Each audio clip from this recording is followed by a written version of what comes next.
क्या आपको लगता है अरे यार ये मेरे पोर्टफोलियो को क्या हो गया, मेरे पोर्टफोलियो में रिटर्न क्यों नहीं आ रहा है, हर एक कमा रहा है, हर एक के इन्वेस्टमेंट बढ़िया बढ़ रहे हैं, मेरे पोर्टफोलियो को कौन सी बीमारी हो गई, रिटर्न ही नहीं आ रहा है। अगर दोस्तों आपको भी ऐसा लगता है तो हो सकता है इनमें से आप कोई भी एक मिस्टेक करते हो। आज हम जानेंगे कौन कौन सी मिस्टेक है जो आपके पोर्टफोलियो में उतना अच्छा रिटर्न नहीं दे पा रही है।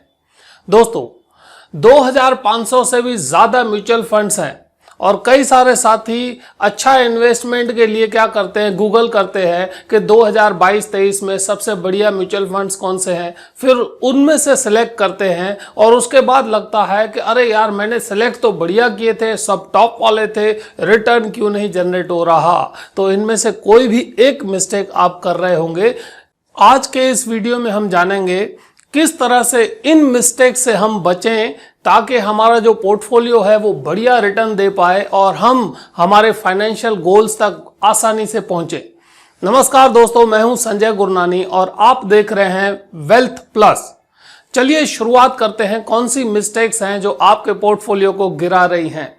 सबसे पहली मिस्टेक, इन्वेस्टर्स इन्वेस्टमेंट शुरू कर देते हैं, ठीक है, पैसे इन्वेस्ट करना शुरू कर दिए लेकिन गोल्स पता नहीं होते, गोल फिक्स नहीं करते।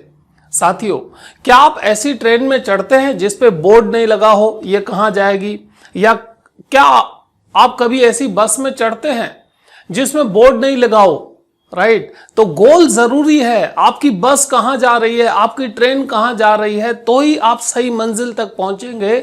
सो इन्वेस्टमेंट करने से पहले सबसे पहले गोल फिक्स करने हैं कि मैं इन्वेस्टमेंट कर क्यों रहा हूं। सो यह मिस्टेक कभी मत करना कि इन्वेस्टमेंट शुरू कर दिया और गोल पता नहीं है। दूसरी मिस्टेक बहुत सारे इन्वेस्टर करते हैं, सिलेक्टिंग द विनर्स।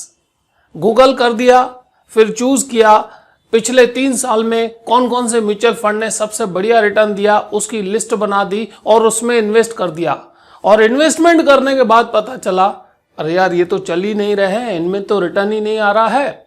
क्या कारण है? उसका कारण है दोस्तों, हर रेस में सेम घोड़ा नहीं जीतता, हर एक मैच में सेम प्लेयर सेंचुरी नहीं मारता, राइट। सो प्लेयर्स बदलते रहते हैं, उसी तरह रेस में घोड़े बदलते रहते हैं।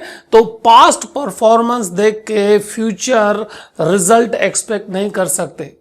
जब भी म्यूचुअल फंड सिलेक्ट करना हो तो सबसे पहले उसका AUM देखना है, एसेट अंडर मैनेजमेंट कितना है, एक्सपेंस रेशो कितना है, फंड मैनेजर की इन्वेस्टमेंट स्टाइल कौन सी है, और उसके साथ देखना है पास्ट रिटर्न उसने कितना दिया है। तीसरी मिस्टेक, बहुत सारे इन्वेस्टर अपना जो टोटल पोर्टफोलियो है उसके रिटर्न को समझ नहीं पाते हैं। म्यूचुअल फंड का रिटर्न अलग हो सकता है, इक्विटी का रिटर्न अलग हो सकता है, गोल्ड का रिटर्न अलग हो सकता है, FD का रिटर्न अलग हो सकता है। अगर उन्होंने अलग अलग जगह पर इन्वेस्टमेंट किए हुए हैं तो सिर्फ एक ही स्टॉक का या एक म्यूचुअल फंड का रिटर्न आपके पूरे पोर्टफोलियो को रिफ्लेक्ट नहीं करता।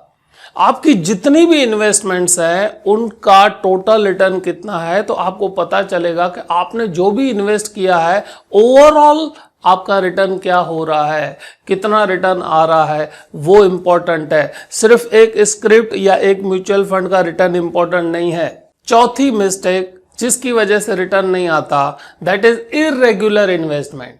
आज कहीं से 2-5 लाख रुपए आए, एक फंड में डाल दिए, राइट, चेक किया उसका परफॉर्मेंस हो रहा है कि नहीं, नीचे जा रहा है फिर निकाल दिए, किसी और में रख दिए। तो लमसम इन्वेस्टमेंट नहीं करना है, सिस्टमेटिक इन्वेस्टमेंट प्लान के थ्रू, डिसिप्लिन के थ्रू, रेगुलर इन्वेस्टमेंट आपको बेटर रिटर्न देगी।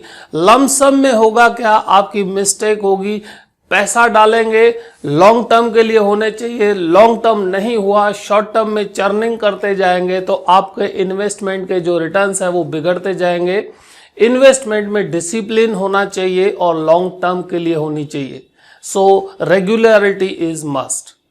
5वीं मिस्टेक, अपने पोर्टफोलियो में इंडेक्स फंड का न होना।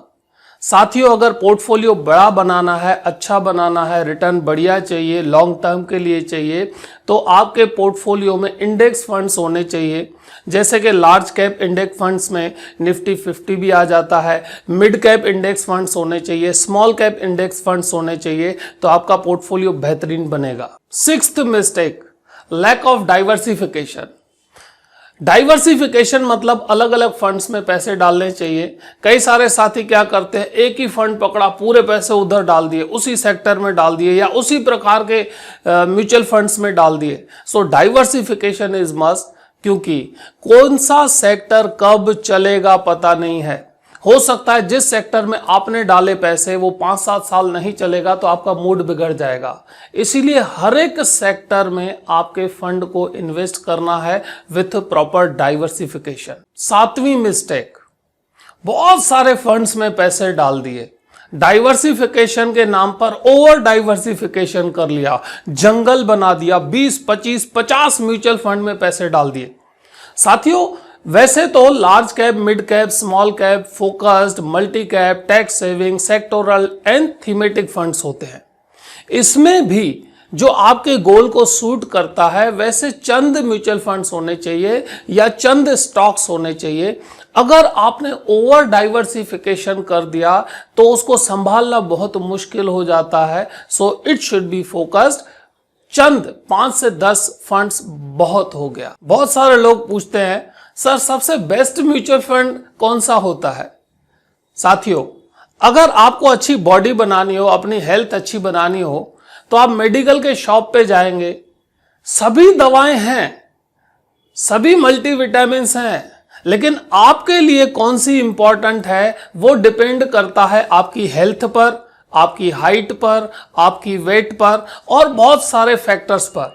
उसी तरह म्यूचुअल फंड इन्वेस्टमेंट डिपेंड करती है आपके गोल्स कौन से हैं, आपका टाइम होरिजन कौन सा है, आपका रिस्क एपिटाइट क्या है और आपका फाइनेंशियल बिहेवियर क्या है। और दोस्तों, अगर आप जानना चाहते हैं कि किस प्रकार का म्यूचुअल फंड आपके लिए बेहतर है और आप सेलेक्ट कर सकते हैं, तो आई बटन पर इसके लिए भी वीडियो दिया गया है कि कौन सा म्यूचुअल फंड आपके लिए बढ़िया हो सकता है। आपने इन्वेस्टमेंट शुरू की, लॉन्ग टर्म तक इन्वेस्टमेंट करते रहे, होती गई इन्वेस्टमेंट होती गई, लेकिन कई सारे साथियों का सवाल आता है, सर इन्वेस्टमेंट में से एग्जिट कैसे करनी चाहिए? तो दोस्तों, जो भी आपने गोल रखा है वो हो सकता है बड़ा घर खरीदना, रिटायरमेंट प्लानिंग, बच्चों की एजुकेशन, बच्चों की मैरिज, उसके लिए अगर आपने इन्वेस्टमेंट किया है तो हमें समझना पड़ेगा उसमें से एग्जिट कब होना है। आप ट्रेन में जर्नी करते हैं, ठीक है, ट्रेन में जब भी हम जर्नी करते हैं, ट्रेन बढ़िया स्पीड पर चल रही होती है, 100, 120, लेकिन जब स्टेशन नजदीक आता है तो क्या होता है?